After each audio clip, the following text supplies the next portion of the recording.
हम सभी के मध्य स्वनाम ख्यात श्रद्धेय डॉक्टर ज्वलंत कुमार शास्त्री जी, जो कि आर्य समाज के एक मूर्धन्य विद्वान होने के साथ साथ आपका जो जीवन है वो बड़ा ही सरल, सुगम, सहज, सबके साथ घुलने मिलने वाले और अपने विषय को बड़े ही अच्छे रोचक ढंग से बिना जटिल कठिन बनाए बातों ही बातों में बहुत अच्छी प्रकार से आप अपने विषय को प्रस्तुत करते हैं। साथ साथ आपकी एक बहुत बड़ी विशेषता है कि आपको महर्षि देवदयानंद सरस्वती जी का पूरा जीवन, उनके ग्रंथ और वैदिक वाङ्मय के विषय में आप तल गहराई से, यानी कि उसकी बहुत ही अच्छी प्रकार से आप जानकारी रखते हैं। स्वामी दयानंद सरस्वती जी का जो जन्म निर्धारण, उसके विषय में भी आपने शास्त्रार्थ किया और भी अनेकानेक विषय जिन पर कि कई बार संदेह होते हैं, उन विषयों में आपने अनेक बार चर्चाएं, आपके लेख आर्य समाज की पत्र पत्रिकाओं में प्रकाशित होते रहे हैं।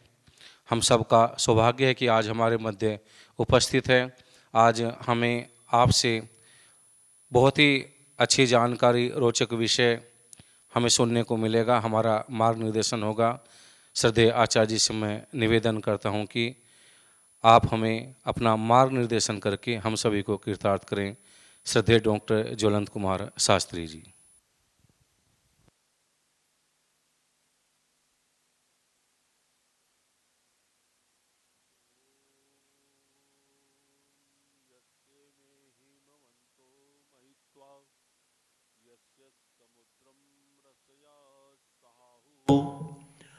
यस्य महाप्रदिशो यस्य बाहु कस्मै देवाय हविषा विधेम।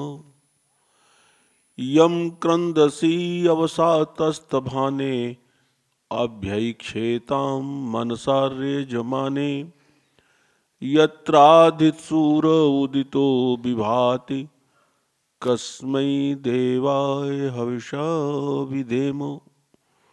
ओम शांति शांति शांति। स्वामी सत्यपति जी परिव्राजक की इस तपस्थली वानप्रस्थ साधक आश्रम रोजड़ में आचार्य सत्यजीत जी की निर्देशन में और आचार्य कर्मवीर जी के देखरेख में और सभी अन्य आचार्यों, सन्यासियों, विरक्तों और अध्यापकों के निर्देशन में यहाँ अनेक प्रकार के प्रकल्प चलते हैं। मेरा सौभाग्य है कि आज मैं आपके इस वानप्रस्थ साधक आश्रम और उसके अंतर्गत आर्ष गुरुकुल के विद्यार्थियों, अध्यापकों, अतिथियों, आचार्यों, सन्यासियों के मध्य में कुछ प्रवचन देने के लिए उपस्थित हूँ। मेरे समक्ष छोटी कक्षा के विद्यार्थियों से लेकर के बड़ी कक्षा के विद्यार्थी भी हैं, विद्वान भी हैं, आचार्य भी हैं, सन्यासी भी हैं, अतिथि भी हैं, उपदेशक भी हैं। तो मैं कुछ ऐसी बात कहूं जो सबके लिए उपयोगी हो, इसका मैं प्रयास करूंगा। देखिए, ये वर्ष जो ईस्वी वर्ष है 2025 ईस्वी, दो दृष्टियों से महत्वपूर्ण है। एक तो आर्य समाज को स्थापित हुए 150 वर्ष पूरे हुए हैं इसी ईस्वी में, और दूसरा इसका है कि स्वामी दयानंद सरस्वती को जन्म लिए 200 वर्ष भी पूरे हुए हैं। ये भ्रांति से लोग कह देते हैं कि स्वामी दयानंद का जन्म 1824 ईस्वी में हुआ, क्योंकि ऋषि दयानंद ने कहीं नहीं कहा कि मेरा जन्म 1824 ईस्वी में हुआ। उन्होंने अपनी आत्मकथा में लिखा है कि मेरा जन्म 1881 विक्रम संवत में हुआ और 1881 विक्रम संवत 10 महीना 1824 ईस्वी में है और 2 महीना 1825 ईस्वी में है। और प्रत्येक विक्रम संवत का यही हाल है। कोई भी विक्रम संवत है तो वो 10 महीना एक ईस्वी में रहता है और 2 महीना दूसरी ईस्वी में रहता है। 2 महीना 2.5 महीना, जब 2.5 महीना रहेगा तो 9.5 महीना एक ईस्वी में रहेगा। बात जटिल न हो जाए इसलिए समझाने के लिए मैं आपको बता देता हूं, जिससे आप सब समझ जाएं। ये 2025 है ना? 2025 बोलिए। और ये 2025 कब बदल जाएगा? 1 जनवरी को क्या हो जाएगा? लेकिन ये बताइए 1 जनवरी या पूरी जनवरी भर, फरवरी भर, ये विक्रम संवत इस समय क्या चल रहा है? तो क्या 2083 हो जाएगा जनवरी में? नहीं हुआ ना। तो 2083 कब होगा? वो होगा चैत्र शुक्ल प्रतिपदा को। तो इसका मतलब ये 2025 भी 2082 में है और 2026 भी 2082 में है। तो यही गड़बड़ी हो गई लोगों को समझने में, क्योंकि स्वामी दयानंद सरस्वती ने ये नहीं बताया कि मेरा जन्म किस मास में हुआ, किस तिथि को हुआ। ये अनुसंधान करने पर विद्वान लोग 1967 ईस्वी में इस परिणाम पर पहुंचे।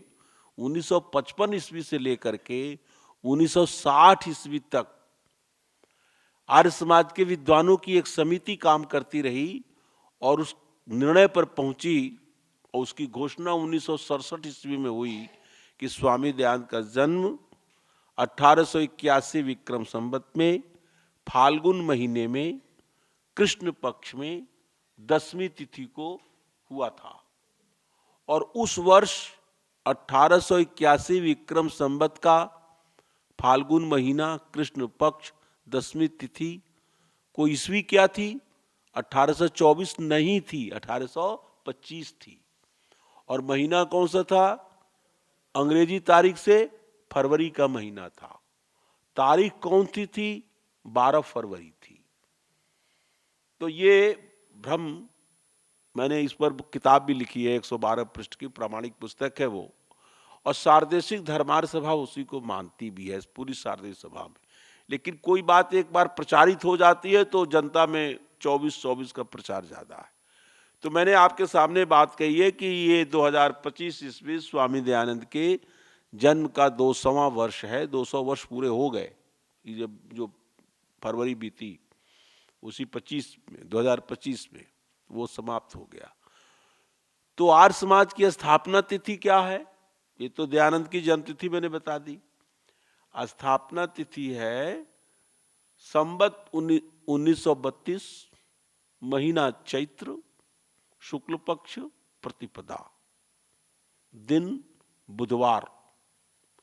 अंग्रेजी संवत के हिसाब से 1875 ईस्वी 7 अप्रैल बुधवार।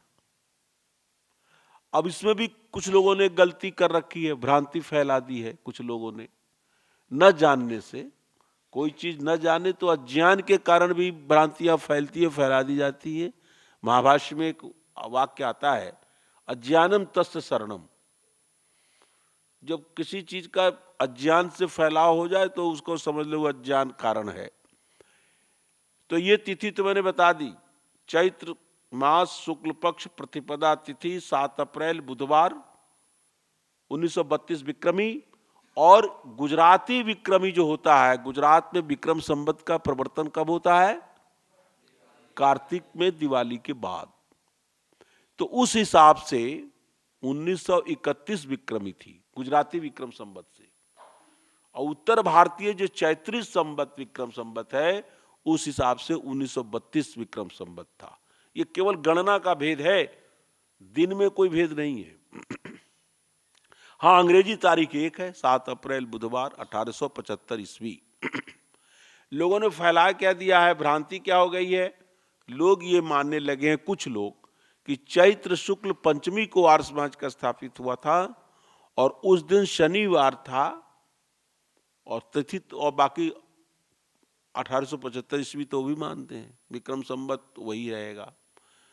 गुजराती संवत के हिसाब से 1931 और उत्तर भारतीय संवत के अनुसार से 1932। लेकिन ये 10 अप्रैल जो है उस दिन चैत्र शुक्ल पंचमी लोगों ने प्रचारित कर रखा है। चैत्र शुक्ल पंचमी शनिवार ये आर्य समाज की स्थापना की तिथि नहीं है। वो आर्य समाज स्थापित हो गया तो पहला जो साप्ताहिक सत्संग हुआ, क्योंकि आर्य समाज के लिए तय हुआ था कि ये स्थापना के बाद सप्ताह में एक दिन सत्संग होगा।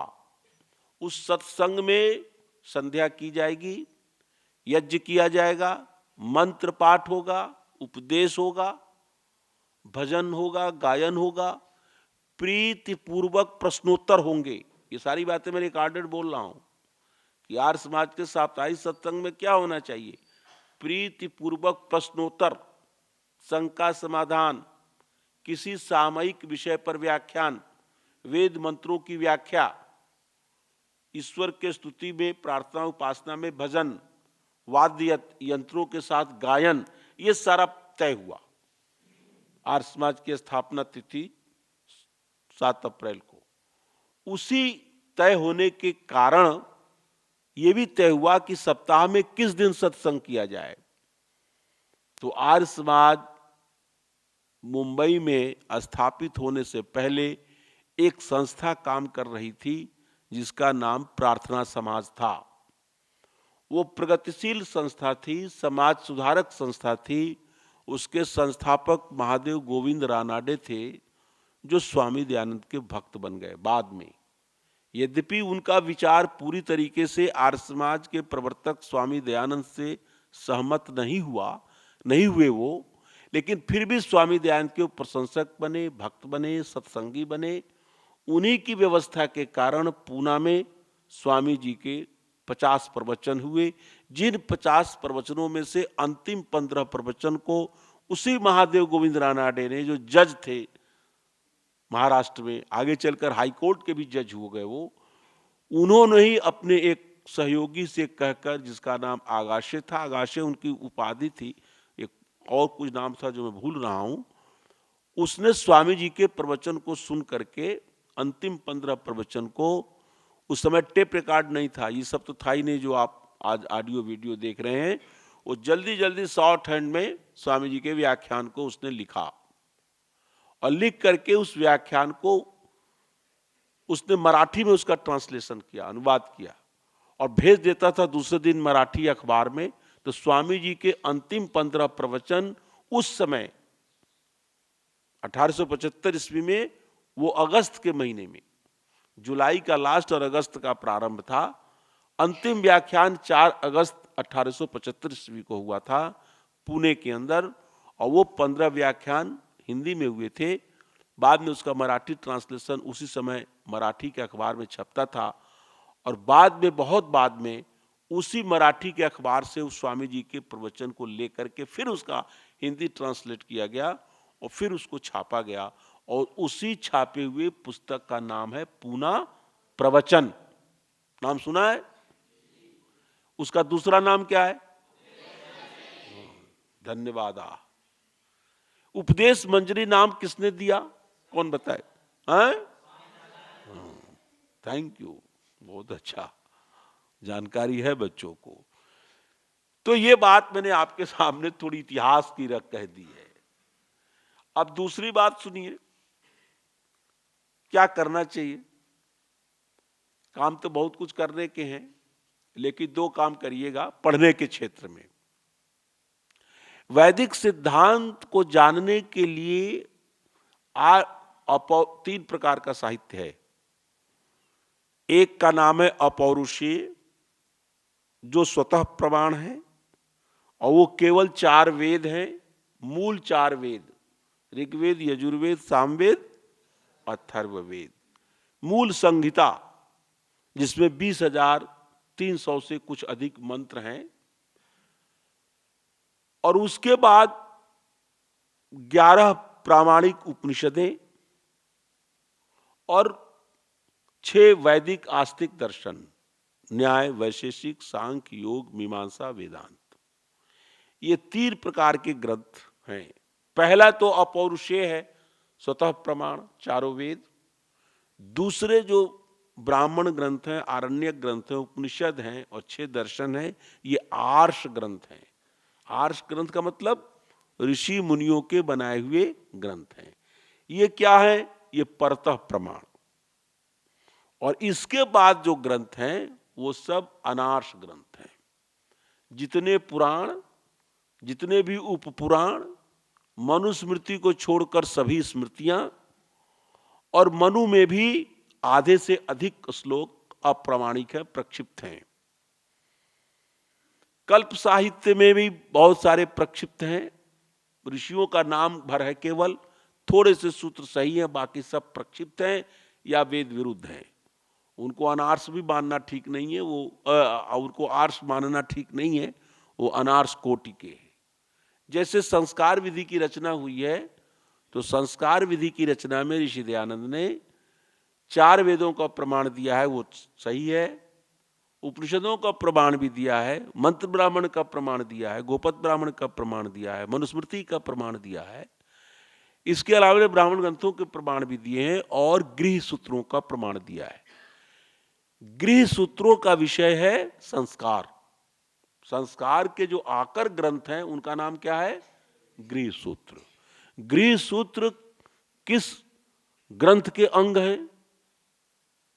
वेदांगों का नाम सुना होगा। वेदांग कितने? शिक्षा, कल्प, व्याकरण, निरुक्त, छंद, ज्योतिष। तो गृह सूत्र किसका अंग है? कल्प का। कल्प के भी 4 भेद हैं, श्रौत सूत्र, गृह सूत्र, शूल्ब सूत्र, धर्म सूत्र।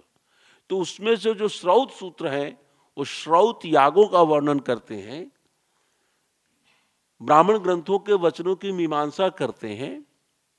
कात्यायन श्रौत सूत्र आदि ग्रंथ श्रौत सूत्र के अंतर्गत आते हैं। गृह सूत्रों में संस्कारों का वर्णन है और यज्ञों का भी वर्णन है। यज्ञ वो यज्ञ जो दैनिक यज्ञ आदि हैं, सामान्य यज्ञ हैं, विशेष यज्ञों का वर्णन गृह सूत्रों में नहीं है। तो स्वामी दयानंद ने संस्कार विधि की रचना में आश्वलायन गृह सूत्र का प्रमाण दिया है। आश्वलायन गृह सूत्र ऋग्वेद का गृह सूत्र है। स्वामी दयानंद ने कात्यायन गृह सूत्र का प्रमाण दिया है। कात्यायन गृह सूत्र और पारस्कर गृह सूत्र ये यजुर्वेद के गृह सूत्र हैं। स्वामी दयानंद सरस्वती ने गोभिल गृह सूत्र का प्रमाण दिया है और उसके आधार पर ये किताबों संस्कार विधि की रचना की। तो गोभिल गृह सूत्र जो है वो सामवेद का गृह सूत्र है। स्वामी दयानंद ने शौनक गृह सूत्र का प्रमाण दिया है। शौनक गृह सूत्र अथर्ववेद का गृह सूत्र है। शौनक गृह सूत्र आजकल मिलता नहीं है, पता नहीं स्वामी दयानंद को कहाँ से मिला था तो क्या हो गया, आज वो उपलब्ध नहीं है। कौशिक गृह सूत्र मिलता है जो बिल्कुल अनार्स है, बिल्कुल अप्रामाणिक है, वेद विरुद्ध कर्मकांड की भरमार है। तो ये थोड़ी सी बातें मैं आपके बीच में बता रहा हूं इसलिए कि हमें सारा वाङ्मय को समझ लेना चाहिए। प्रथम कोटि का वाङ्मय वो है जो अपौरुषेय है, स्वतः प्रमाण है। दूसरी कोटि के ग्रंथ वो हैं जो आर्ष ग्रंथ हैं, परतः प्रमाण है। और तीसरी कोटि के वे ग्रंथ हैं जो धर्म के क्षेत्र में, दर्शन के क्षेत्र में, सिद्धांत और मान्यताओं की दृष्टि से जिसका कोई भी प्रमाण नहीं है, उन प्रमाणों को नहीं मानना चाहिए। हिंदू समाज की जो दुर्दशा हुई इतिहास में पिछले हजारों वर्षों में, और आज भी जो दुर्दशा है, आज हिंदू समाज बहुत दुर्दशा में है। इसका कोई वर्चस्व नहीं है कहीं दुनिया में। थोड़ा बहुत काम हो रहा है इसलिए कि कुछ सरकार बदल गई है, कुछ ऐसे लोग आए हैं जो हिंदुओं की सुरक्षा चाहते हैं, हिंदुओं का उन्नति चाहते हैं, ऐसी सरकार है। लेकिन इन सरकारों के पास या जो राजनीतिक दल हैं उनके पास कोई आर्ष दृष्टि नहीं है। वो पुराणों को, उन ग्रंथों का ज्यादा प्रचार है हिंदू धर्म ग्रंथ के रूप में जो वैदिक नहीं है। पुराणों का प्रचार है, भागवत का प्रचार है, रामचरितमानस का प्रचार है, जिसकी अनेक मान्यताएं वेदों के विरुद्ध है। तो आप गुरुकुल में इसलिए पढ़ रहे हैं, पढ़ा रहे हैं, आर्य समाज का सारा कार्यक्रम इसीलिए चल रहा है कि हम भारत में और भारत से बाहर विश्व में भी वैदिक ग्रंथों का प्रचार करेंगे, आर्ष ग्रंथों का प्रचार करेंगे, तब भारत का स्वर्णिम युग आएगा। अभी तो कुछ अच्छा हुआ है, क्योंकि जो ऐसी सरकारें थी जो उनको कोई मतलब ही नहीं था हिंदू समाज से, लेकिन अब थोड़ा मतलब है, लेकिन उनके पास दृष्टि का अभाव है। तो ये काम आप लोग करेंगे। अकेले ऋषि दयानंद ने इतना बड़ा काम किया, उनके शिष्यों ने भी बड़ा काम किया, लेकिन दुनिया की आबादी बहुत है, भारत की आबादी भी बहुत है, काम बहुत होना है, करने वाले कम है। तो इस कमी को पूर्ति हमें करनी, और ये कार्य जितनी योग्यता से पंडित कर सकता है, विद्वान कर सकता है, तपस्वी और त्यागी व्यक्ति कर सकता है, वो काम कोई और नहीं कर सकता। आपको मैं बताऊं, शायद आपको विदित भी हो, आचार्य कर्मवीर जी ने कहा भी है कि 2025 ईस्वी को ऋषि दयानंद की द्वितीय जन्म शताब्दी पूरा होने के उपलक्ष्य में मेरठ आर्य समाज के अधिकारियों ने मुझसे कहा कि शास्त्री जी, मैं चाहता हूं ऋषि दयानंद के जीवन चरित्र पर आप व्याख्यान दीजिए। उनकी बात को मानकर ऋषि दयानंद का जीवन चरित्र भी मेरे अध्ययन का प्रिय विषय रहा है। यद्यपि मैं वैदिक साहित्य का विद्यार्थी हूं, वेद व्याकरण भाषा विज्ञान मैंने महाविद्यालयों में पढ़ाया है, मेरी पुस्तकें वेद पर हैं, संस्कारों पर है, लेकिन स्वामी दयानंद भी मेरे अध्ययन के प्रिय विषय हैं। उनकी प्रार्थना को मानकर और अपनी इच्छा से भी मैंने ऋषि दयानंद के जीवन पर व्याख्यान दिए, और 45 व्याख्यान दिए। वो 45 एपिसोड कौन चैनल है जो दिखाता है आचार्य जी? आर्य संदेश भी, और एक और चैनल है वैदिक प्रचार ज्ञान मिशन करके कुछ है, हर्षित शर्मा का यूट्यूब पर आता है, तो उसने दिखाया, उसकी बड़ी व्यापक चर्चा हुई देश विदेश में। और अभी मुझे और बोलना है, 30 एपिसोड और होंगे। मेरी इच्छा है कि 75 एपिसोड में, आधे आधे घंटे के, 45-50 मिनट के, इन 75 एपिसोड में ऋषि दयानंद की जीवनी के महत्वपूर्ण अंशों पर आधुनिक परिप्रेक्ष्य में समसामयिक स्थितियों को ध्यान में रखते हुए मैं बोलूं। तो इसकी बड़ी व्यापक चर्चा हुई है, और लोगों में ऋषि दयानंद के जीवनी को जानने की उत्कंठा और अधिक बढ़ी है। एक बात ध्यान रखिए, आपका अध्ययन 2 दिशाओं में होना चाहिए।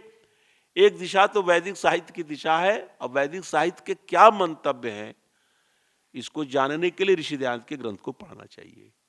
आज ऋषि दयानंद के ग्रंथ को छोड़ दिया जाए तो बाकी ग्रंथों को पढ़ने से भी वैदिक मंतव्यों का स्पष्टीकरण नहीं होता, क्योंकि और ग्रंथों में प्रक्षेप बहुत हो गए हैं, और परंपरा में, मध्यकाल की परंपरा में बहुत सारी बातें ऐसी आ गई हैं जो वैदिक विचार के अनुकूल नहीं है।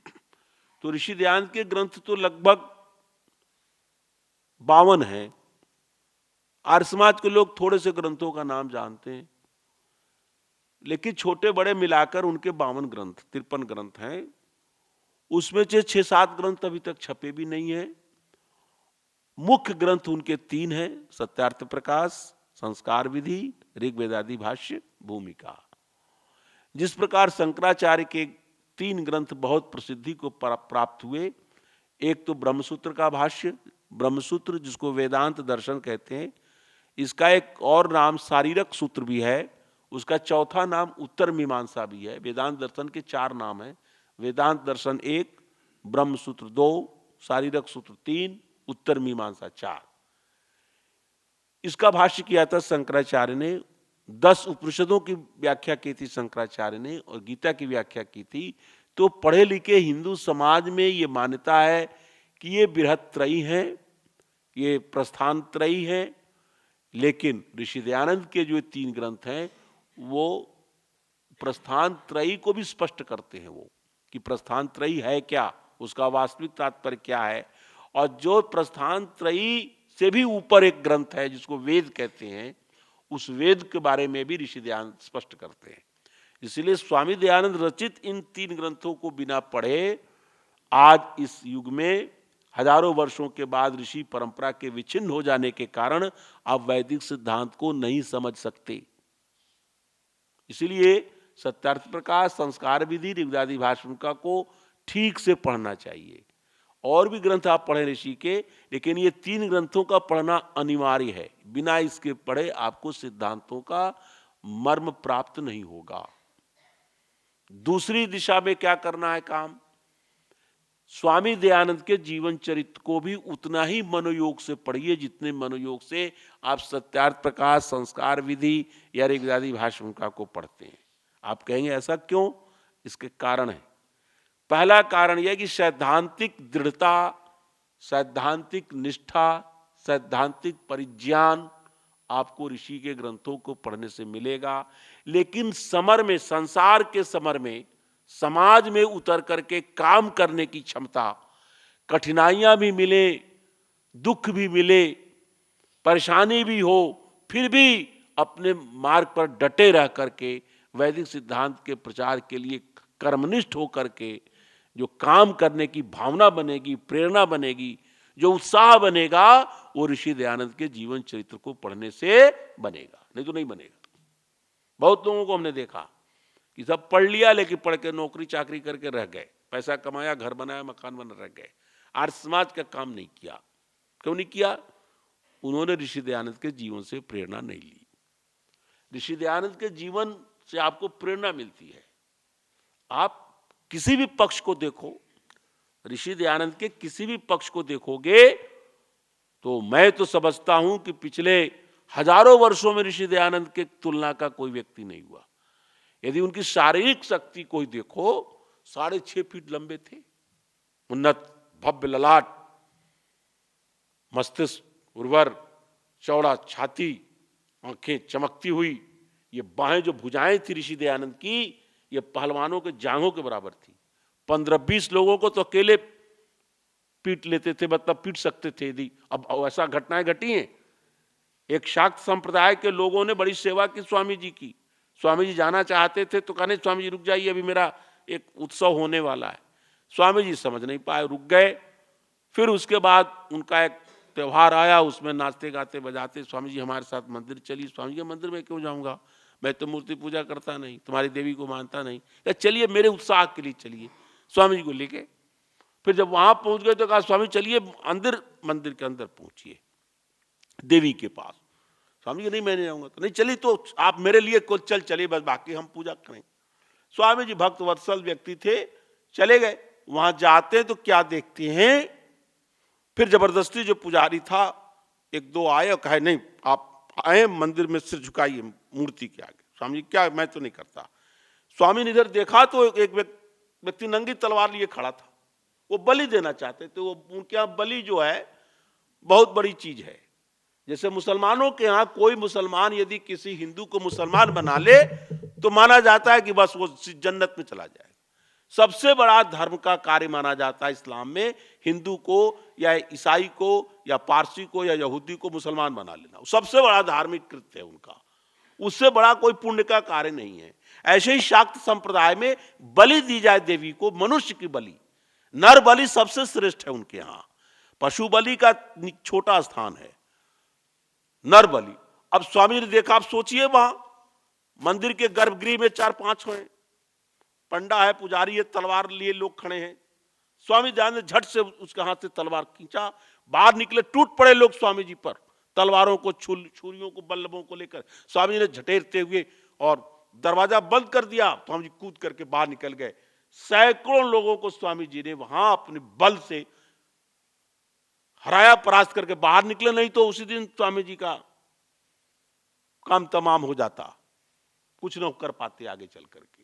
तो बलवी दृष्टि से स्वामी जी राजस्थान में जोधपुर में थे, घूमने निकलते थे। स्वामी जी 3 बजे उठ जाते थे, प्रातः भ्रमण में निकलते थे तो देखा कि एक पहलवान है, रहट चला करके भर देता है पूरा, बहुत बड़ा टब पानी का भर देता था, बहुत बड़ा टब, बिना बैल के, बिना खुद ही चलाता। स्वामी जी को मौज आई, घूमने एक दिन निकले, देखा कि अभी वो आया नहीं है भरने वाला। तो स्वामी जी ने खुद ही रहट चला के उसको भर दिया, भर के चले गए घूमने। अभी उनका व्यायाम पूरा नहीं हुआ, चले गए घूमने। तब वो पहलवान आया, देखा रे ये रहट कैसे भर गया, तो समझ गया कि कोई तो होगा। तो अगल बगल पूछा भाई कौन था, तो उनको पता लगा बाबा आए, एक बहुत लंबा चौड़ा बाबा, वही भर के चला गया। तो बैठ गया कि चलो बाबा लौटे, कहाँ गया, उधर गया। तो बैठा रहा कि बाबा आएगा तो मिलेंगे।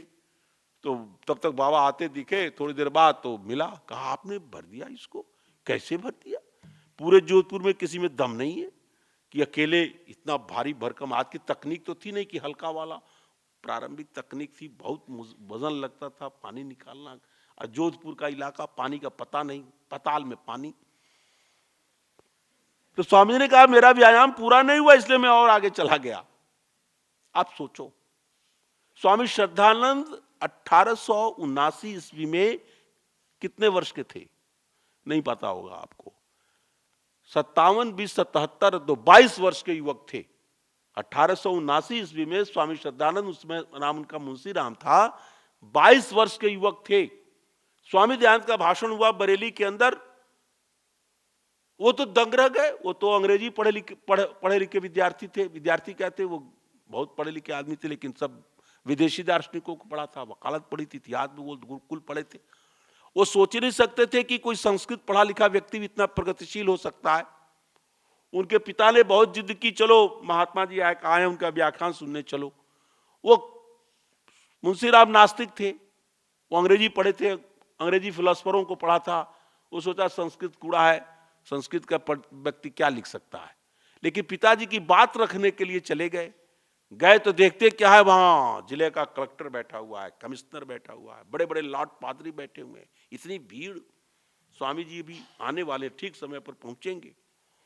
वो लोगों की उपस्थिति देखकर बड़े बड़े विद्वानों को वो चमत्कृत हो गए कि ऐसी क्या विशेषता है उस साधु में, जिसको सुनने के लिए इतने बड़े अंग्रेज लोग बैठे हैं। तो बड़े बड़े अंग्रेज बैठे हैं जो हमको भी पढ़ा सकते हैं, इतने बड़े बड़े अंग्रेज बैठे। थोड़ी देर में स्वामी जी आए, लंबा बदन, सब देख के लोग खड़े हो गए। ये भी इन पर बड़ा प्रभाव पड़ा कि इतना भव्य व्यक्तित्व, जबकि श्रद्धानंद स्वयं बहुत बड़े थे, लंबे थे। ब्रिटेन का प्रधानमंत्री मैकडॉनल्ड आया था इंडिया में, जो बाद में प्रधानमंत्री बना, तो उसने स्वामी श्रद्धानंद को देखा तो उसने लिखा अपने किताब में कि आज कोई ईसा का चित्र बनाना चाहे, ईसा मसीह, जीसस का, जिसको क्राइस्ट बोलते हैं, तो भारत में वो व्यक्ति है जिसका चित्र देखोगे तो ईसा मसीह बड़े लंबे थे, बड़े स्वस्थ थे।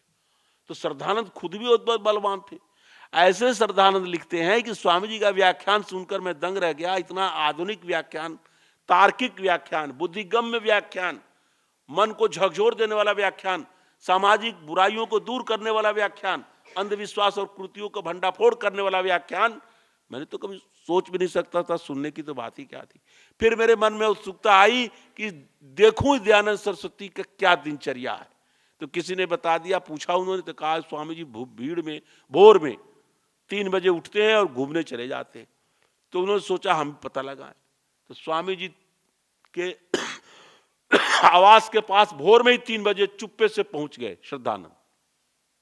और स्वामी जी निकल के घूमने निकले तो ये भी पीछे पीछे चल दिए, लेकिन ऐसा छिप कर चलते रहे कि स्वामी जी हमको देखने न पाए। अंधेरा था ही 3 बजे। तो लिखा मुंशी राम जी ने अपनी आत्मकथा में, कल्याण मार्ग का पथिक, जिसको मैंने एडिट किया है, बहुत प्रामाणिक संस्करण है, मेरे द्वारा संपादित जो संस्करण है, तो उसमें लिखा है मुंशी राम जी ने कि स्वामी जी धीरे धीरे पैदल चल रहे थे और मैं पीछे पीछे दौड़ रहा था। इतनी तीव्र गति से पैदल चलते थे स्वामी दयानंद कि पहलवान युवक व्यक्ति उनके पीछे दौड़ता था, तब उनके जैसा चल पाता था। आप अनुमान करो। और उसके बाद भी थक गए, दौड़ने में थक गए। स्वामी जी थके नहीं, चल रहे पैदल ही थक गए। अंत में इन्होंने हार मान ली, सोचा कि अब स्वामी जी कहां तक जाते हैं, अब आज तो हम नहीं चल पाएंगे। तो उन्होंने सोचा कोई बात नहीं, कल पता लगाएंगे। तो कल वो पहले पहुंच गए। कहां पहुंच गए? जहां पहले दिन तक गए थे कि फिर आएंगे, क्योंकि फिर शुरू से नहीं दौड़ेंगे। तो वहां पहुंच गए। स्वामी जी आए तो फिर 2 दिन बाद दौड़ दौड़ करके वो स्वामी जी के उस स्थान तक जा पाए जहां स्वामी जी भोर में निकल जाते थे और देखा बहुत बड़ा जलाशय है, वहीं पर स्वामी स्नान आदि क्रिया निवृत्त होकर समाधि में बैठ गए। तो स्वामी जी का देह यष्टि भी आप देखोगे, स्वामी जी की पांडित्य क्या बात है। काशी का शास्त्रार्थ नाम सुना है? ऋषि दयानंद का काशी शास्त्रार्थ, उसकी मैं झांकी बताता हूं। काशी शास्त्रार्थ किस दिन हुआ था नहीं मालूम होगा, मैं बताता हूं। हाँ बोलिए। हाँ, ईस्वी तो सही है, तिथि मालूम है? 16 नवंबर 1869 ईस्वी को मंगलवार को शास्त्रार्थ हुआ था। कार्तिक सुदी द्वादशी, संवत 1926 विक्रम। स्वामी दयानंद शास्त्रार्थ में बैठे थे। अंग्रेजी का यू मालूम है ना? यू, अंग्रेजी में यू लिखते हैं ना, पता है? तुमको भी पता है? बहुत छोटा बालक है, पता है इसको। तो जैसे अंग्रेजी का यू है, यू शैली में पंडित बैठे थे, इसलिए कि यू शैली में बैठा दो किसी को, 6, 7, 8, 10 आदमी को यू शैली में बैठा दो और एक दूसरी तरफ वो बैठ जाए, तो क्या होगा? हर व्यक्ति बोलेगा और सामने वाला देख लेगा। अब आपको हम, अब मान लो पीछे आप लोग बैठे हो तो ना हम ठीक से आपको देख पाएंगे ना आप हमसे ठीक से बोल पाएंगे। लेकिन यू शैली में बैठ जाएं तो स्वामी दयानंद के विपक्षी पंडितों को यू के शैली में बैठाया गया था। और पंडित कितने थे? 26। उसके पहले, उसके पीछे थे कितने? 40। और उसके पीछे थे कितने? 300। काशी विद्या की नगरी है, तो उसमें हजारों पंडित थे वहां तो, लेकिन शास्त्रार्थ में 366 पंडित थे, 366। जनता 25,000 थी। इधर राजा बैठा था, राजा का बेटा बैठा था, राजा का भाई बैठा था, सामंत लोग बैठे थे, भारतेंदु हरिश्चंद्र भी बैठे थे जो उसमें 19 वर्ष के केवल थे। शास्त्रार्थ हुआ, 4 घंटा शास्त्रार्थ हुआ, 3 बजे से लेकर सायंकाल 7 बजे तक संस्कृत में शास्त्रार्थ हुआ। एक भी मंत्र का टुकड़ा भी प्रस्तुत नहीं कर सका पंडित वेद में मूर्ति पूजा के पक्ष में। सारी पंडित सभा आवाज। काशी विद्या की नगरी है, दयानंद के पांडित के सामने हवा हो गए सब। चंद्रधर शर्मा गुलेरी ने लिखा है कि स्वामी जी के प्रश्नों का उत्तर देने में उनकी हालत हो गई खसूची। संस्कृत का शब्द है खसूची। खसूची का क्या अर्थ होता है? बस प्रश्न पूछ दिया, अब आकाश की ओर देखने लगो, खम शून्यम। प्रश्न कुछ उत्तर आता नहीं तो शून्य ही है, आकाश शून्य है, ख है, ऊपर देख लो, बस हो गया सब। ये हालत थी। जिनको सारा शतपथ ब्राह्मण कंठस्थ था, उसको स्वामी जी ने पूछा कि यह इस ब्राह्मण में स का वाच्यार्थ क्या है, कोई जवाब नहीं दे पाया। जो पूरा महाभाष्य बिना देखे पढ़ाते थे, उनसे पूछ दिया कि कल्म संज्ञा कहां है, तो उसने कहा कल्म संज्ञा तू उपहास किया है पंडितों ने। लिखा है बाल शास्त्री ने। बाल शास्त्री 12 वर्ष में बड़ा भारी पंडित था। शास्त्रार्थ के समय उसकी 30 वर्ष की उम्र थी। विशुद्धानंद को सारा शास्त्र उपस्थित था, लेकिन वेद में मूर्ति पूजा के पक्ष में कोई भी पंडित एक प्रमाण भी उपस्थित नहीं कर सका। पूरे धरती पर स्वामी दयानंद तो भारत में घूमते रहे, सैकड़ों जगह गए, हजारों लोगों से शास्त्रार्थ किया, कोई माई का लाल उनके किसी प्रश्न का जवाब बोलो नहीं दिया। पांडित्य भी इतना बड़ा। योगी कितने बड़े थे? कोई योगी था उस समय? स्वामी जी को 14 वर्ष लगे। अप्रैल के लास्ट वीक में 1846 ईस्वी की अप्रैल के अंतिम सप्ताह में अथवा मई के प्रथम सप्ताह में, ये हम डिक्लेयर नहीं कर पाए हैं, लेकिन इतना हम पहुंच गए हैं कि स्वामी जी 1846 ईस्वी में 21 वर्ष 1.5 महीना में थोड़ा सा कम था, घर से भागे टंकारा से, और निरंतर 14 वर्ष तक घूमते रहे। पूरा उत्तराखंड है, हिमालय की गुफाओं को, नदियों के संगमों में, पर्वतों में, अरण्यों में, आश्रमों में, मठों में, मंदिरों में साधुओं को, योगियों को, सिद्धों को, पंडितों को, विद्वानों को, आचार्यों को छानते रहे दयानंद। बड़ी मुश्किल से 14 वर्षों में उनको 4-5 ऐसे योगी मिले जो योग विद्या जानते थे और प्रायोगिक रूप से भी जो योग विद्या कुछ दिखा सकते थे, कुछ था उनका अभ्यास। उन लोगों से स्वामी दयानंद ने योग विद्या के ग्रंथ ही नहीं पढ़े, योग विद्या भी सीखी प्रैक्टिकल, ज्वालानंदपुरी, शिवानंद गिरी, भवानी गिरी आदि सन्यासियों से, योगी से, सच्चे योगियों से। बाकी पाखंडी बहुत मिले, 2-3 तो ऐसे मिले, उन्होंने कहा कहां जा रहे हो, तो योग विद्या प्राप्त करने जा रहे हैं। क्या उद्देश्य है? ईश्वर को देखना है, परमात्मा का दर्शन करना है, तो तुम इतनी महंगी अंगूठी पहने हो सोने की, इससे नहीं योग विद्या मिलेगी, ये निकालो। तो स्वामी जी ने ये भी नहीं पूछा कि क्यों निकाले, स्वामी जी ने पूछा क्या करें, तो हमें दे दो, तो हमें कर लो। ऐसे जो पाखंडी लोग थे, तो स्वामी दयानंद योग विद्या प्राप्त किए, 14 साल लग गया उनको, जिसके लिए उन्होंने घर बार छोड़ा था। शिवरात्रि के दिन उनको बोध हो गया था कि ये जो बना रखा शिवपिंडी ये कुछ नहीं है, असली ब्रह्म तो सर्वत्र है और उसका दर्शन आत्मा में होता है। लेकिन उस कैसे होता है ये स्वामी जी को प्राप्त करना था, और उसको स्वामी जी ने प्राप्त कर लिया। जब उन्होंने शिवरात्रि का व्रत रखा, उस समय वो केवल 13 वर्ष 4 दिन के थे। 4 दिन पूरा एक एक, मैं ध्यान पर जीवनी कहा हूं ना, तो मुझे सारा पता है, 17 जीवनियां पढ़ी हैं। 13 वर्ष 4 दिन के थे स्वामी जी जिस दिन शिवरात्रि रखा।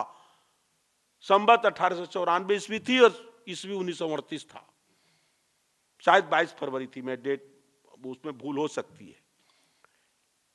और उस समय स्वामी जी को पूरा यजुर्वेद कंठस्थ था, शब्द रूपावली याद थी, धातु रूपावली याद थी, पूर्व मीमांसा के भी सूत्र शुरू हो गया था।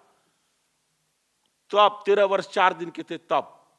21 वर्ष 1.5 महीना के हुए तो घर छोड़ा, उसमें पंडित, अच्छे पंडित बन चुके थे। उसके बावजूद भी इतना शास्त्र पढ़े।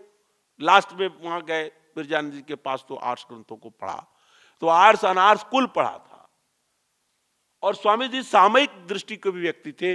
वो जान गए कि हमारे देश में केवल हिंदुओं का ही नहीं, अपितु जैन भी हैं, बौद्ध भी हैं, चारवाक हैं नहीं, लेकिन चारवाक जैसे लोग हैं, अपने को चारवाक नहीं कहते, लेकिन चारवाक की विचारधारा को मानने वाले लोग भी हैं। और हमारे देश में बहुसंख्यक उनकी भी आबादी है जो मुसलमान और ईसाई हैं।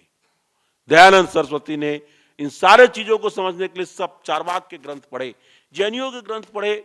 जैनियों के ग्रंथ इकट्ठा करने में आर्य समाज मुंबई के मंत्री को प्राण हरण की स्थिति हो गई। जैनी इतने धूर्त थे कि अपनी किताब तक नहीं देते थे। कैसे इकट्ठा किया सेवकलाल करसन दास ने, जो आर्य समाज मुंबई का मंत्री था। स्वामी जी ने उसको धन्यवाद दिया है सत्यार्थ प्रकाश की भूमिका में। बौद्धों के ग्रंथ पढ़े, अरबी भाषा नहीं जानते थे, हिब्रू नहीं जानते थे, अंग्रेजी नहीं जानते थे, लेकिन बाइबल का अनुवाद पढ़ा, पूरा कुरान का पूरा अनुवाद पढ़ा, अनुवाद करवाया पंडितों मौलवी से, और सबका खंडन किया, वेद की प्रतिष्ठा की। सत्यार्थ प्रकाश का टक्कर का कोई ग्रंथ नहीं है वर्ल्ड में, भारत में नहीं, विश्व में कोई ग्रंथ नहीं है। सत्यार्थ प्रकाश का जो विषय है इतना व्यापक विषय है, सत्यार्थ प्रकाश के विषय की व्यापकता का कोई ग्रंथ नहीं है संसार में। 2 ग्रंथ है केवल, एक वेद और दूसरी मनुस्मृति। क्योंकि जो फिजिक्स की किताब होती है उसमें फिजिक्स की बात होती है, केमिस्ट्री की बात होती है, मैथमेटिक्स के कुछ फार्मूला होते हैं। काव्य शास्त्र में काव्य की बात होगी, नाट्य की बात होगी, उसमें गणित नहीं होगा, उसमें संगीत नहीं होगा, नृत्य नहीं होगा, वाद्य नहीं होगा। एक विद्या के ग्रंथ में 1 या 2-3 विद्या की चर्चा होती है। मनुस्मृति एक अकेला ग्रंथ है जिसमें 50 विषय हैं। अब वेद तो विद्याओं का सागर है, और उसके बाद सत्यार्थ प्रकाशी ग्रंथ है जिसमें इतना विषय है। प्रथम समलास का विषय भिन्न है, दूसरे का भिन्न है, तीसरे का भिन्न है। बच्चों के अध्ययन अध्यापन से लेकर छात्र कैसे हो, अध्यापक कैसे हो, 16 संस्कार कैसे हो, माता कैसे हो, पिता कैसे हो, ईश्वर के कितने नाम है, क्यों वो नाम है, क्यों उसका अर्थ है, राजा कैसा हो, प्रजा कैसे हो, कृषि कैसे हो, वाणिज्य कैसा हो, पशुपालन कैसा हो। वेद की चर्चा है, विद्या अविद्या का, बंध का, मोक्ष का, आचार का, अनाचार का, सृष्टि उत्पत्ति का। इसके बाद भी चारवाक का, भाणक का, बौद्ध का, जैन का, सारे संप्रदाय का, बौद्धों के, फिर इस्लाम का, ईसाइयत का। इतना व्यापक विषय किसी एक ग्रंथ में नहीं है, कोई दुनिया के किसी ग्रंथ में नहीं है। इतने ज्यादा विषयों की चर्चा, और इसको दयानंद सरस्वती ने केवल 3 महीने में बोलकर लिखा दिया। प्रथम संस्करण 1875 ईस्वी में काशी में पंडित चंद्रशेखर महाराष्ट्रियन पंडित था, उसने लिखता गया, स्वामी जी बोलते गए। अब बाद में सेकंड एडिशन जब हुआ 1882 में, तो उसके लिए 6 महीना का समय स्वामी जी ने अपने सहयोगी पंडित ज्वाला दत्त और भीमसेन को बोलकर लिखाया, जो आज छपा मिलता है। दुर्भाग्य की बात है कि स्वामी जी के जीवन काल में सत्यार्थ प्रकाश का प्रामाणिक द्वितीय संस्करण नहीं छप सका। उनके जीवन काल में 11 समलास तक की छपा था। बाद में उनको 29 सितंबर 1883 ईस्वी को जहर दे दिया गया। कालकूट संख्या के साथ दयानंद सरस्वती 1 महीना तक मृत्यु से संघर्ष करते हुए 30 अक्टूबर 1883 ईस्वी में दिवाली के दिन निर्वाण को प्राप्त हो गए। और उसके बाद कई महीना प्रेस बंद रहा, फिर जाके 1884 में सत्यार्थ प्रकाश में आया।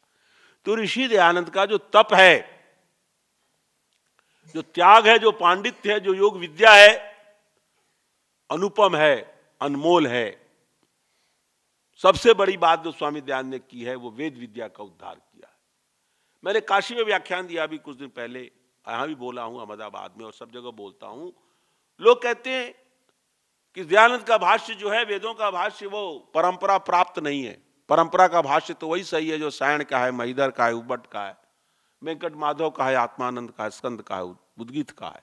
दयानंद का भाष्य नहीं है परंपरा से। इन्होंने अपनी मनमानी व्याख्या की है, अपने मन में जो सोच लिया वही कर्त कर दिया।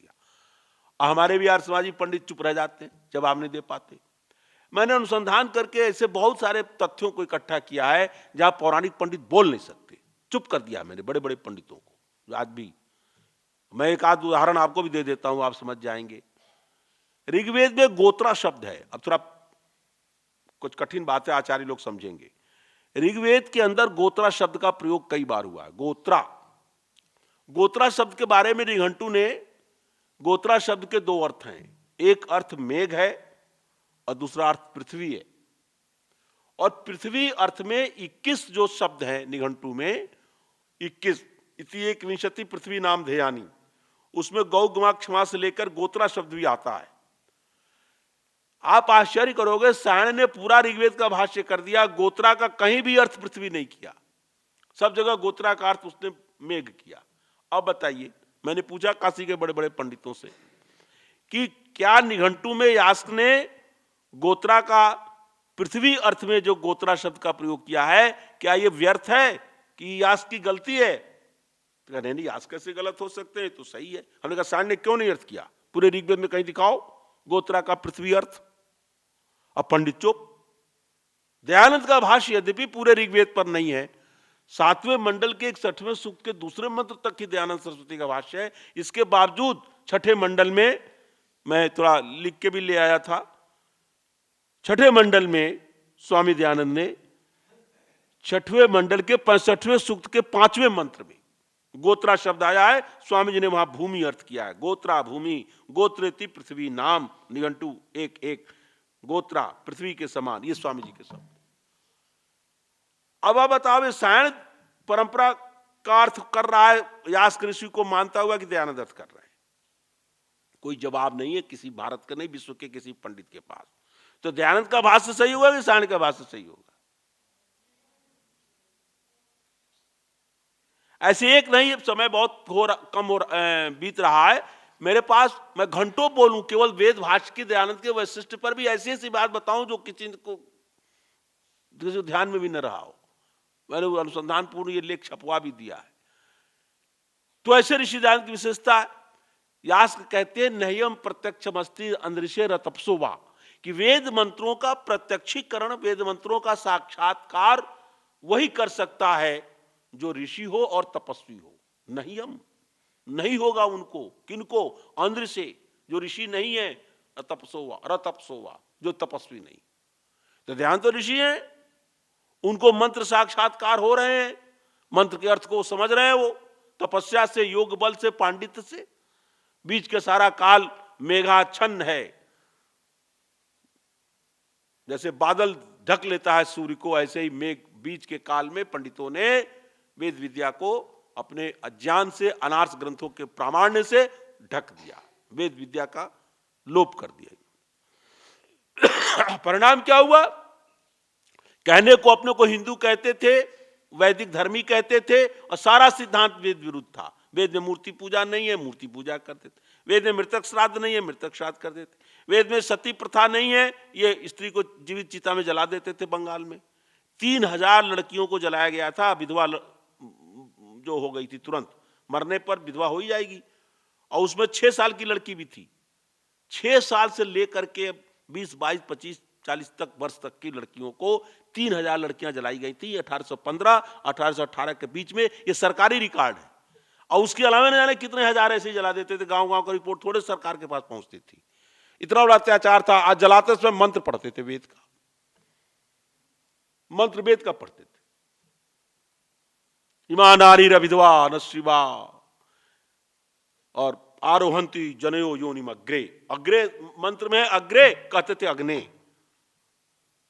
भाई अग्रे लिखोगे तो ग्रह में अग्ने लिखने में थोड़ा ही तो फर्क है ना, थोड़ा सा इधर कर दो बस, बारे पंडित। ये लीला थी इनकी।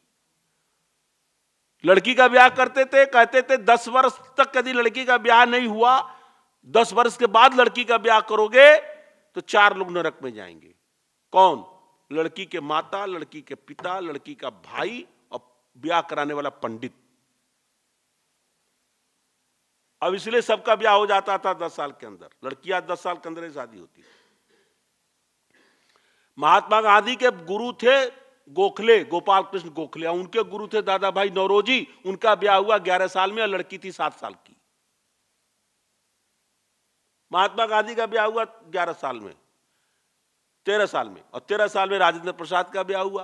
और महादेव गोविंद रानाडे जो प्रार्थना समाज के संस्थापक थे, स्वामी दयानंद के भक्त हुए, बहुत बड़े जज थे। इसके बावजूद जब उनकी पत्नी मर गई तो 14 साल की लड़की से ब्याह हो गया, 50 साल की उम्र की थी। राजा राम मोहन राय जो ब्राह्म समाज के संस्थापक थे, जो नवजागरण के अग्रदूत हैं, 9 वर्ष में उनकी शादी हुई थी और 1 वर्ष के अंदर पत्नी मर गई। तो 10 वर्ष पूरा भी नहीं हुआ था कि 2 शादी एक साथ कर दी गई। एक शादी पहले हुई थी, मर गई, तो 2 एक साथ कर दी गई 10 वर्ष होते होते। कोई बताता है? कोई जानता है? उस समय दयानंद बाल ब्रह्मचारी थे, कोई था नहीं बाल ब्रह्मचारी पूरे देश में। तो मेरे प्यारे बच्चों और मान्य आचार्यगण, स्वामी दयानंद का जो तप है, उनका जो त्याग है, उनका जो पांडित्य है, उनकी जो यौगिक शक्ति है, उनका जो देशोद्धार का काम है, जो कार्य उन्होंने किया है, हम उनका ऋण चुका नहीं सकते, कोई नहीं चुका सकता। लेकिन जिसको पता ही नहीं है कि दयानंद हमको ऋण दे गए हैं, वो क्या चुकाएंगे? लेकिन आपको पता है। आपको यही पता करने के लिए यहां आप आए गए हैं, चाहे पढ़ रहे हैं चाहे पढ़ा रहे हैं। यज्ञोपवीत पहनते हो, है ना 3 ऋण। ऋषि ऋण कैसे चुकेगा? वो तो सुना दोगे 3 ऋण, देव ऋण, पितृ ऋण, लेकिन ऋषि ऋण चुकेगा कैसे? एक जगह व्याख्यान दिया तो लोगों ने कहा, एक खड़ा हो गया पाखंडी, और उसने कहा कि ऋषि ऋण क्या केवल दयानंदे का ऋण है क्या? बहुत ऋषि हुए हैं, आप दयानंदे पर क्यों इतना बोल रहे हैं? हमने कहा बता दो हिंदी में कोई ग्रंथ, सत्यार्थ प्रकाश के टक्कर का, संस्कार विधि के टक्कर का, ऋग्वेद भाषण का टक्कर का, जिसमें सारे ऋषियों का मत दिया गया है। दयानंद के ग्रंथ पढ़ने से अकेले दयानंद का ऋण नहीं चुकता है, ब्रह्मा से लेकर जैमिनी पर्यंत ऋषियों का ऋण चुकता है। 377 ग्रंथ के प्रमाण है सत्यार्थ प्रकाश के अंदर। और किसका ग्रंथ है जिसमें ऋषियों का मत है? अपना मत घुसेड़ दिए हैं सब पाखंडी लोग। और उसका क्या प्रभाव पड़ा? प्रभाव यह पड़ा है कि मथुरा में महिलाओं ने एक लड्डू गोपाल बनाया है। भगवान को क्या नाम रखा? लड्डू गोपाल। और लड्डू गोपाल को एडमिशन करा दिया कहां? स्कूल में। पापियों, तुम्हारे कारण धरती। और लड्डू गोपाल की फीस दे रहे हैं, 7,000 महीना फीस दिया जा रहा है उस स्कूल में लड्डू गोपाल के नाम पर। वो लड्डू गोपाल इम्तिहान दे रहे हैं, परीक्षा में उनको 97% नंबर मिला है। ये पकड़ के जूते मारने चाहिए इन लोगों को। क्या भगवान के नाम पर लीला बना रखी है? ये अखबार में छपता है। अभी जाड़ा है ना, यहां तो जाड़ा कम पड़ता है, वहां कहे अरे भगवान को ठंड लग रही है, रजाई लगाओ। बड़ी महंगी रजाई उड़ाई जाती है भगवान को, मथुरा में और अयोध्या में और दुनिया जहान में। और गर्मी आएगी तो कूलर चलेगा, वो क्या बोलते हैं इसको, एसी, यही ना बोलते हैं। हाँ चले भगवान। मैं गया जगन्नाथपुरी में तो मेरे मन में हुआ चलो देखा मैं भगवान जी को, वहां भी भगवान है।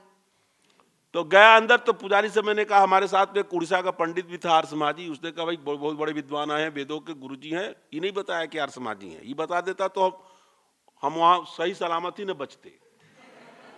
ऐसी ऐसे उनके अंदर दुष्टता भी है, ये भी जान लो। कहा बहुत बड़े वेदों के पंडित है, काशी से आए हैं, उस समय मैं काशी में पढ़ता था, पीएचडी कर रहा था ऋग्वेद पर। तो गुरु जी का दिखाओ, तो उसने कहा गुरु भगवान दर्शन नहीं देंगे। तो हमने क्यों नहीं देंगे? तो कहे भगवान जी को ज्वर हो गया है। ज्वर को लोग जर बोलते हैं, जरा हो, जगन्नाथ जी को जरा होगा, ज्वर माने बुखार।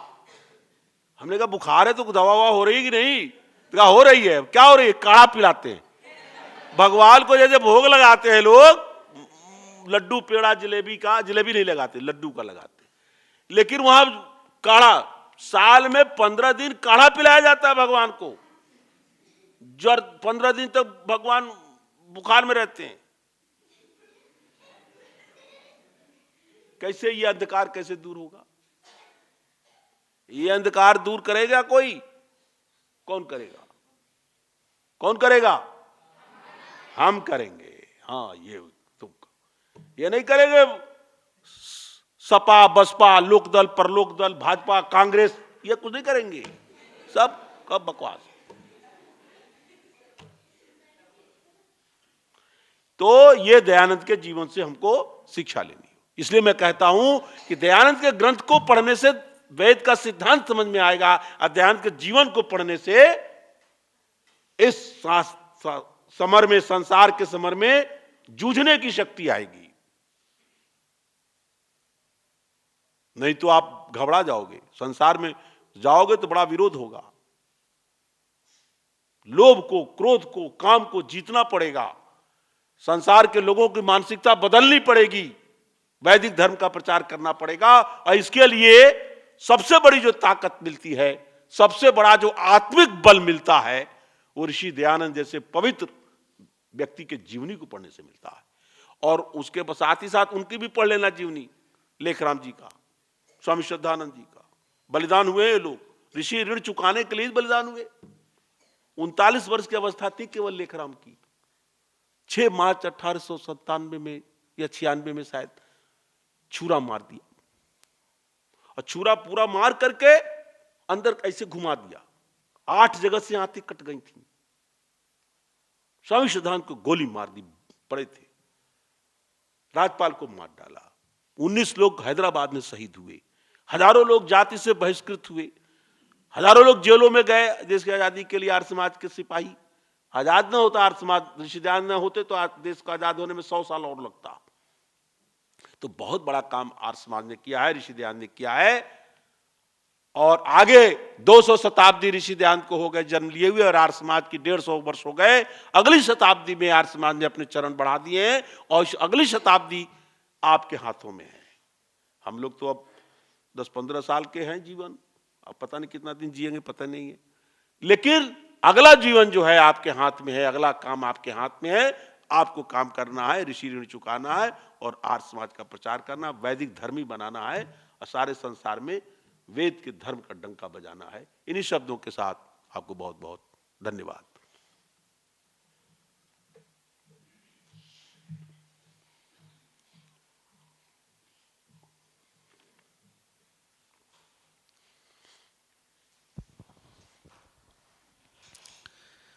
श्रद्धेय आचार्य जी का बहुत बहुत धन्यवाद। महर्षि देव दयानंद सरस्वती जी का जो जीवन का वैशिष्ट्य है, किस प्रकार से उन्होंने अपने ब्रह्मचर्य बल के द्वारा, चाहे योग के क्षेत्र में, छुआछूत के क्षेत्र में, नारी उद्धार के क्षेत्र में, और सबसे बड़ी जो विशेषता कहते हैं एक साधे सब सधे, अर्थात जो भी वेद के माध्यम से ईश्वर का सत्य स्वरूप था वो जगत के सामने प्रकट किया। हम कई बार पढ़ते हैं, पता नहीं चलता, लेकिन हम सब कितने बड़े सौभाग्यशाली, हमारा बहुत बड़ा सौभाग्य है कि हम इस वैदिक परंपरा में अपने जीवन को जी रहे हैं। कई बार हम बाहर जब देखते हैं जगत को, जगत की हालत क्या है, बड़े बड़े पढ़े लिखे प्रथम श्रेणी के अधिकारी, बड़े बड़े राजनेता, अभिनेता किस प्रकार से अपना समय, सामर्थ्य किस प्रकार से वो नष्ट करते हैं। आपको आश्चर्य होगा कितना पाखंड। भले ही वे कितने ही बड़े विद्वान हो, लेकिन स्वामी दयानंद सरस्वती जी का जो कहते हैं ना एक एक वाक्य है सूत्र के रूप में काम करता है। स्वामी जी क्या लिखते हैं कि जड़ की पूजा करने से व्यक्ति की बुद्धि जड़ हो जाती है। स्वामी दयानंद सरस्वती की बहुत बड़ी विशेषता, उन्होंने जड़ और चेतन का भेद हम सभी लोगों को बताया। श्रद्धेय आचार्य जी ने स्वामी दयानंद सरस्वती जी की जो विशेषताएं, और एक स्वामी जी आचार्य जी ने बहुत अच्छी बात कही, वो हम सब को ध्यान में रखनी चाहिए। हम कितना भी वेद कंठस्थ करें, व्याकरण पढ़े, दर्शन पढ़ें, लेकिन ये वास्तव की बात है, ये सत्य है बिल्कुल। और कभी आप जब कार्य क्षेत्र में उतरेंगे, कई बार जिस समय विकट परिस्थितियाँ आती हैं, आपको हो सकता है आप प्रचार के क्षेत्र में जाएं, प्रचारकों के लिए एक बात कही जाती है, कभी घी घड़ा, कभी सूखा चना और कभी वो भी मना। ऐसी भी स्थिति आती हैं कि आपको अत्यधिक आधुनिक सुविधाएं वो मिलती हैं, और कई बार ऐसा होता है कि हम वाहनों में यात्रा करते हैं, एक पैर पर भी खड़ा होना मुश्किल हो जाता है, भोजन भी मिलना मुश्किल हो जाता है। उस समय में जिस व्यक्ति ने जितने अपने महापुरुषों की, अपने क्रांतिकारियों की, या अपने जो आर्य समाज के प्रथम पीढ़ी के लोग थे उनकी जीवनियों को पढ़ा है, उन जीवनियों को पढ़ने से हमें पता चलता है कि उन्होंने कितनी कठिनाई को सहन किया, उससे हमें भी प्रेरणा मिलती है। हमारे सामने तो आज बहुत सुविधाएं हैं, बहुत सुरक्षाएं हैं, उन लोगों को कितने खतरे थे, मार दिए गए, किसी को जाति से बहिष्कृत कर दिया गया, किसी को घर से निकाल दिया गया। जीवनियों को पढ़ने से विशेष लाभ होता है। तो हमें थोड़ा थोड़ा करके, चाहे स्वामी श्रद्धानंद सरस्वती जी की जीवनी है, स्वामी दयानंद सरस्वती जी की जीवनी है, पंडित लेखराम जी की है, गुरुदत्त विद्यार्थी जी की है, लाला लाजपत राय जी की है, इन जीवनों को जरूर पढ़ना चाहिए। इससे हमें बहुत आत्मबल मिलती है, प्रेरणा मिलती है। और श्रद्धेय आचार्य जी ने बहुत ऐसे स्वामी दयानंद सरस्वती जी के जीवन के में प्रसंग, जिनको सामान्यतः हम लोग नहीं जानते, उन्होंने किस प्रकार से शास्त्रार्थ किए, किस प्रकार से समाज का कल्याण किया, ऐसे जो अनेक गूढ़ और आपकी जो ध्रुवा स्मृति जिसको हम कह सकते हैं कि सारे के सारे में दिन, तिथि, दिनांक, सन आदि समेत आपको स्वामी दयानंद सरस्वती जी के जीवन का बहुत बड़ा भाग स्मरण है, और उससे हम सब लोग लाभान्वित होते हैं।